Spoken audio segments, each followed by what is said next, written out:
Thank you. Good evening. So, Congressman John Lewis, before his passing, wrote, "Democracy is not a state, it is an act." And what he meant was that America's democracy is not guaranteed. It is only as strong as our willingness to fight for it.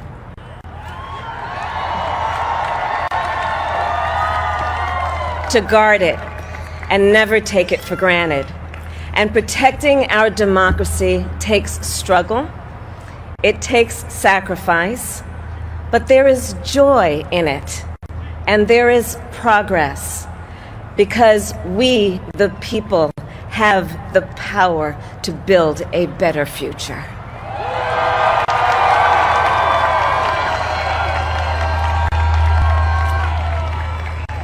And when our very democracy was on the ballot in this election, with the very soul of America at stake, and the world watching, you ushered in a new day for America.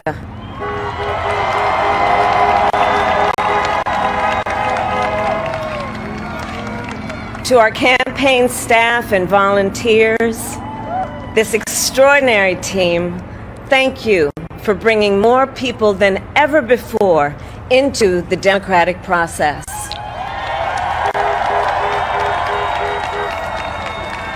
And for making this victory possible. To the poll workers and election officials across our country who have worked tirelessly to make sure every vote is counted, our nation owes you a debt of gratitude.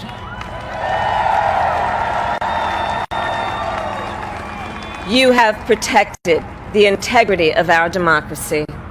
And to the American people who make up our beautiful country, thank you for turning out in record numbers to make your voices heard.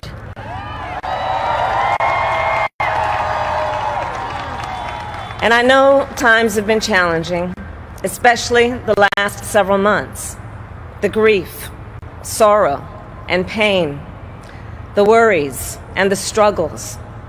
But we have also witnessed your courage, your resilience, and the generosity of your spirit. For 4 years, you marched and organized for equality and justice, for our lives and for our planet. And then you voted.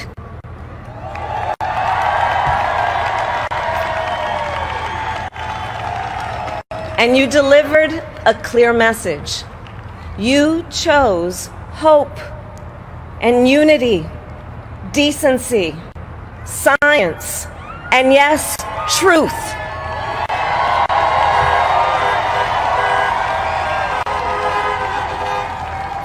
You chose Joe Biden as the next president of the United States of America.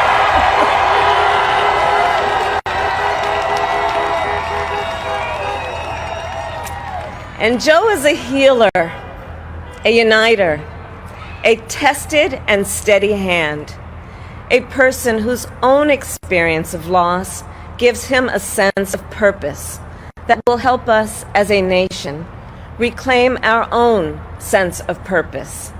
And a man with a big heart who loves with abandon. It's his love for Jill, who will be an incredible First Lady.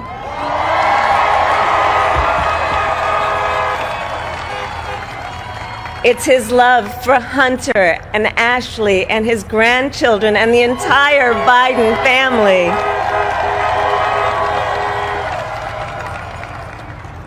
And while I first knew Joe as vice president, I really got to know him as the father who loved Bo, my dear friend who we remember here today.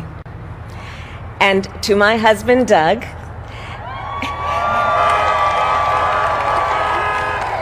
and our children, Cole and Ella, and my sister Maya, and our whole family, I love y'all more than I can ever express.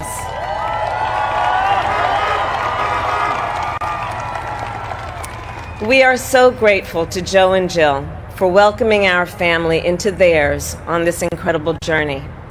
And to the woman most responsible for my presence here today, my mother, Kamala Harris, who is always in our hearts. When she came here from India at the age of 19, she maybe didn't quite imagine this moment, but she believed so deeply in an America where a moment like this is possible. And so I am thinking about her and about the generations of women, Black women,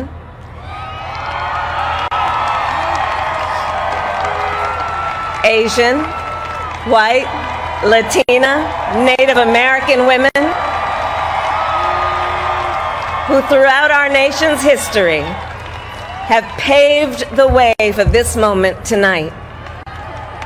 Women who fought and sacrificed so much for equality and liberty and justice for all, including the Black women who are too often overlooked, but so often prove they are the backbone of our democracy.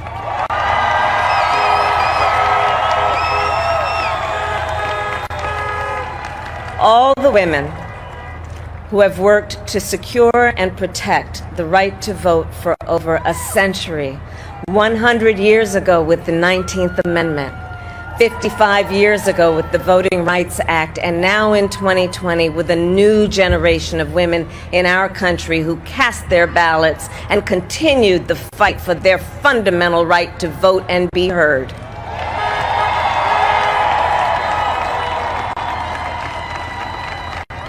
Tonight I reflect on their struggle, their determination, and the strength of their vision to see what can be unburdened by what has been.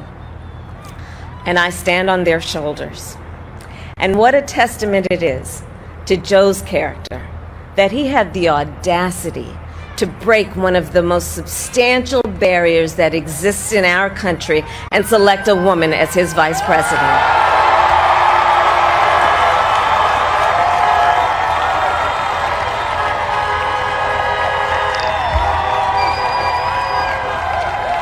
But while I may be the first woman in this office, I will not be the last.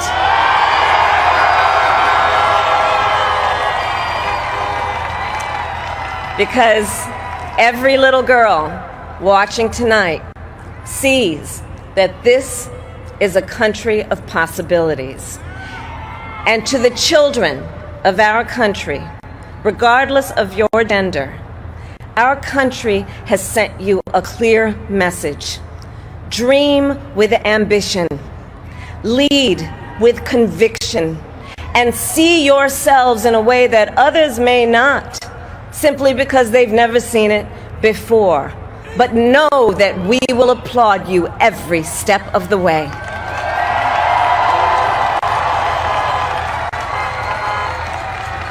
And to the American people, no matter who you voted for, I will strive to be a vice president, like Joe was to President Obama, loyal, honest, and prepared, waking up every day thinking of you and your family.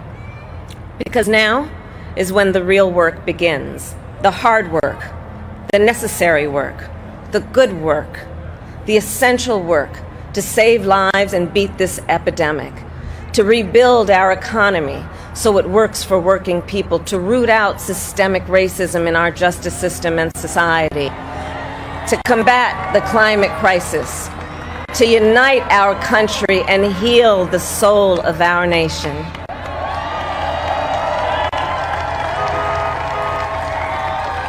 And the road ahead will not be easy, but America is ready. And so are Joe and I.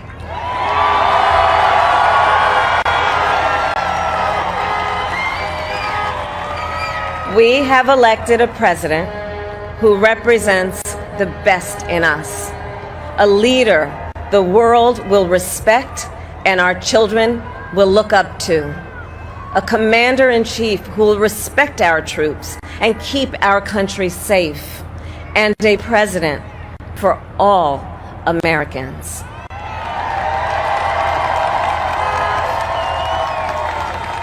And it is now my great honor to introduce the President-elect of the United States of America, Joe Biden.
Hello, my fellow Americans, and the people who brought me the dance, Delawareans. I see my buddy Senator Tom Carper down there, and I think Senator Coons is there, and I think the governor's around. Is that Ruth Ann? And that former Governor Ruth Ann Minner. Most importantly, my sisters-in-law and my sister Valerie. Anyway. Folks, the people of this nation have spoken.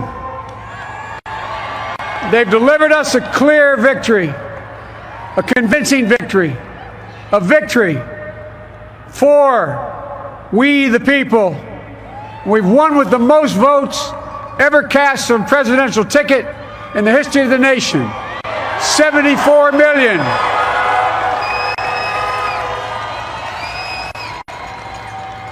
What I must admit has surprised me. Tonight, we're seeing all over this nation, all cities and all parts of the country, indeed across the world, an outpouring of joy, of hope, renewed faith in tomorrow, bring a better day. And I'm humbled by the trust and confidence you placed in me. I pledge to be a president who seeks not to divide, but unify. Who doesn't see red states and blue states, only sees the United States. And work with all my heart, with the confidence of the whole people, to win the confidence of all of you. And for that is what America, I believe, is about. It's about people, and that's what our administration will be all about. I sought this office to restore the soul of America, to rebuild the backbone of this nation, the middle class, and to make America respected around the world again, and to unite us here at home. It's the honor of my lifetime that so many millions of Americans have voted for that vision. And now, the work of making that vision is real. It's a task, the task of our time. Folks, as I said many times before, I'm Jill's husband. And I would not be here without her love and tireless support of Jill, and my son Hunter, and Ashley, my daughter, and all our grandchildren, and their spouses, and all our family. They're my heart. Jill's a mom, a military mom, an educator. And she has dedicated her life to education. But teaching isn't just what she does, it's who she is. For American educators, this is a great day for y'all. You're going to have one of your own in the White House. And Jill's going to make a great First Lady. I'm so proud of her.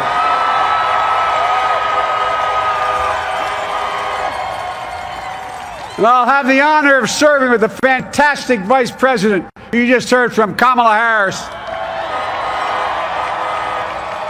who makes history as the first woman, first black woman, the first woman from South Asian descent, the first daughter of an immigrant ever elected in this country.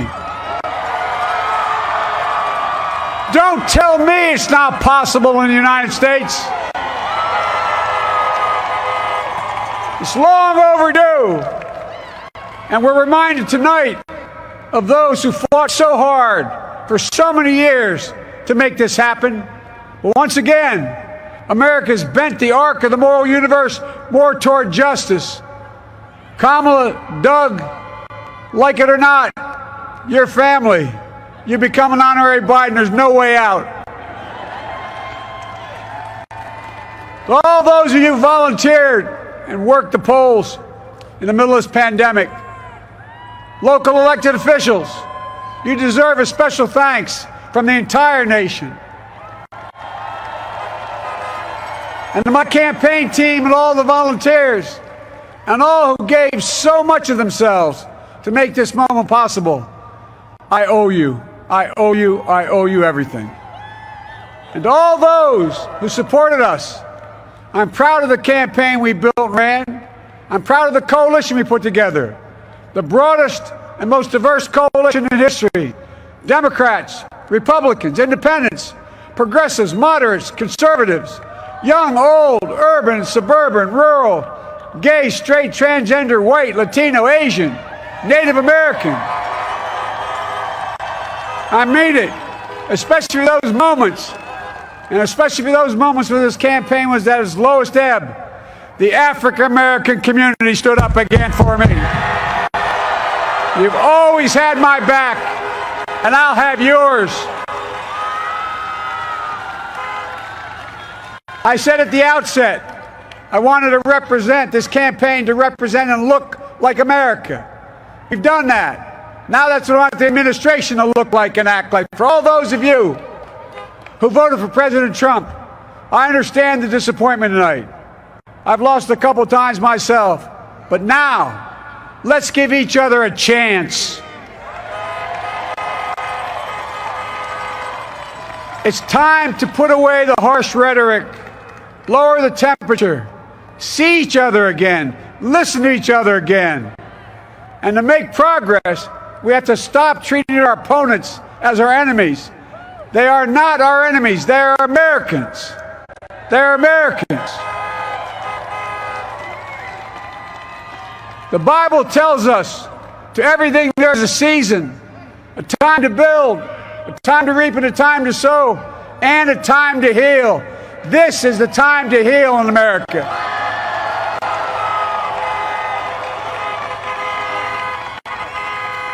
Now this campaign is over.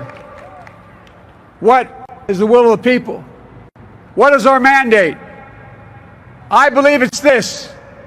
Americans have called upon us to marshal the forces of decency, the forces of fairness, to marshal the forces of science and the forces of hope in the great battles of our time.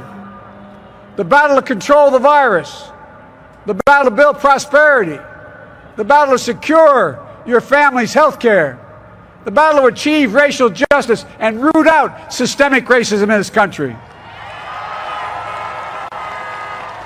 and the battle to save our planet by getting climate under control, the battle to restore decency, defend democracy, and give everybody in this country a fair shot. That's all they're asking for, a fair shot. Folks, our work begins with getting COVID under control. We cannot repair the economy, restore our vitality, or relish life's most precious moments, hugging our grandchildren, our children, our birthdays, weddings, graduations, all the moments that matter most to us until we get it under control. On Monday, I will name a group of leading scientists and experts as transition advisors to help take the Biden-Harris COVID plan and convert it into an action blueprint that will start on January the 20th, 2021. That plan will be built on bedrock science. It will be constructed out of compassion, empathy, and concern. I will spare no effort, none, or any commitment to turn around this pandemic. Folks, I'm a proud Democrat, but I will govern as an American president. I'll work as hard for those who didn't vote for me as those who did. Let this grim era of demonization in America begin to end here and now. The refusal of Democrats and Republicans to cooperate with one another, it's not some mysterious force beyond our control. It's a decision, a choice we make. And if we can decide not to cooperate, then we can decide to cooperate. And I believe that this is part of the mandate given to us from the American people. They want us to cooperate in their interest. And that's the choice I'll make. And I'll call on Congress, Democrats and Republicans alike, to make that choice with me. The American story is about slow yet steadily widening the opportunities in America. And make no mistake, too many dreams have been deferred for too long. We must make the promises of the country real for everybody, no matter their race, their ethnicity, their faith, their identity, or their disability. Folks, America has always been shaped by inflection points, by moments in time where we've made hard decisions about who we are and what we want to be. Lincoln in 1860, coming to save the Union. FDR in 1932, promising a beleaguered country a new deal. JFK in 1960, pledging a new frontier. And 12 years ago, when Barack Obama made history, he told us, yes, we can. Well, folks, we stand at an inflection point. We have an opportunity to defeat despair, to build a nation of prosperity and purpose. We can do it. I know we can. I've long talked about the battle for the soul of America. We must restore the soul of America. Our nation is shaped by the constant battle between our better angels and our darkest impulses. And what presidents say in this battle matters. It's time for our better angels to prevail. Tonight, the whole world is watching America. And I believe at our best, America is a beacon for the globe.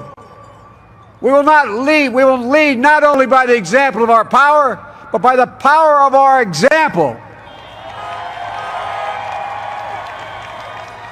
I've always believed, many of you heard me say it, I've always believed we can define America in one word: possibilities. That in America, everyone should be given an opportunity to go as far as their dreams and God-given ability will take them. You see, I believe in the possibilities of this country. We're always looking ahead to an America that's freer and more just, ahead to an America that creates jobs with dignity and respect, ahead of America that cures diseases like cancer and Alzheimer's, ahead to an America that never leaves anyone behind, ahead of America that never gives up, never gives in. This is a great nation. It's always been a bad bet to bet against America. We're good people. This is the United States of America, and there's never been anything we've been not able to do when we've done it together. Folks, in the last days of the campaign, I began thinking about a hymn that means a lot to me and my family, particularly my deceased son, Bo. It captures the faith that sustains me and which I believe sustains America. And I hope it can provide some comfort and solace the 230,000 Americans who've lost a loved one to this terrible virus this year. My heart goes out to each and every one of you. Hopefully this hymn gives you solace as well. And it goes like this. And he will raise you up on eagle's wings, bear you on the breath of dawn, and make you to shine like the sun, and hold you in the palm of his hand. And now together, on eagle's wings, we embark on the work that God and history have called upon us to do, with full hearts and steady hands, with faith in America and in each other, with love of country, a thirst for justice. Let us be the nation that we know we can be, a nation united, a nation strengthened, a nation healed. The United States of America, ladies and gentlemen, there's never been anything we've tried and not been able to do. So remember, as our grandpapa used to say when I walked out of his home when I was a kid up in Scranton, he said, "Joey, keep the faith." And our grandmother, when she was alive, she yelled, "No, Joey, spread it. Spread the faith." God love you all. May God bless America, and may God protect our troops. Thank you, thank you, thank you.